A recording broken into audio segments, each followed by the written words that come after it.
Hi, I want to talk to you today about Dharma. Are you loving what you're doing with your life? Or are you kind of in a job that is just so-so? I think most of us just stay in a job because we don't really know what we want to do. We don't really have a burning passion, or if we do, we don't know how we can make money at it. I know that was the case for me for sure. There were so many things that I loved to do, but I couldn't figure out a way to make money doing any of them. And so I spent years working my way up. And, the problem was that I got to be really good at what I was doing. And so I was rewarded for doing this thing that I found really unfulfilling and didn't have any meaning. And it got worse and worse until finally one day I just had to stop. I mean, I'd had warning signs, I'd had breakdowns along the way, I'd had cancer and different diseases, and they were all telling me that I wasn't living my Dharma, my life's purpose. So if you don't know what your life's purpose is, I have a little secret for you. We all have the same life purpose. That's right.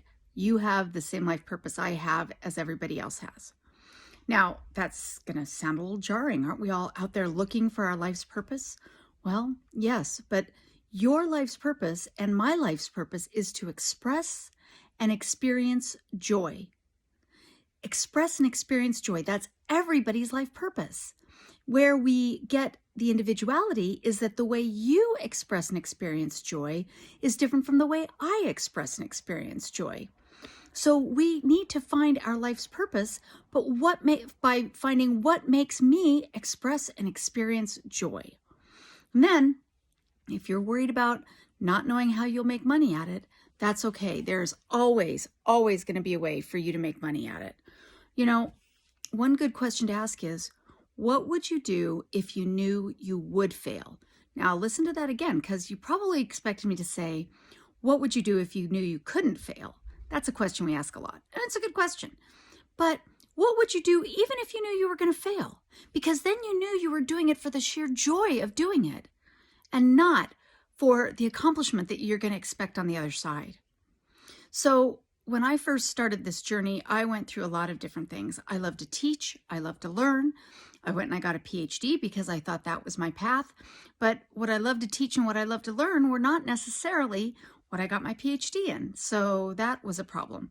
And then I became a minister because I love to teach and I love to learn. But I like doing it one-on-one. And so being a minister in front of a congregation was awesome.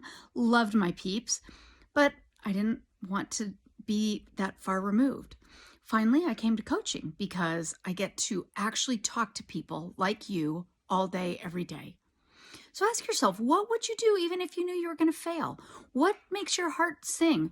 What helps you express and experience joy?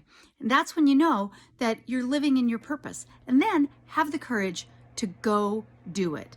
Don't let fear stand in your way. Have the courage to take the leap. Because when you take the leap toward your purpose, the universe will support you. I promise.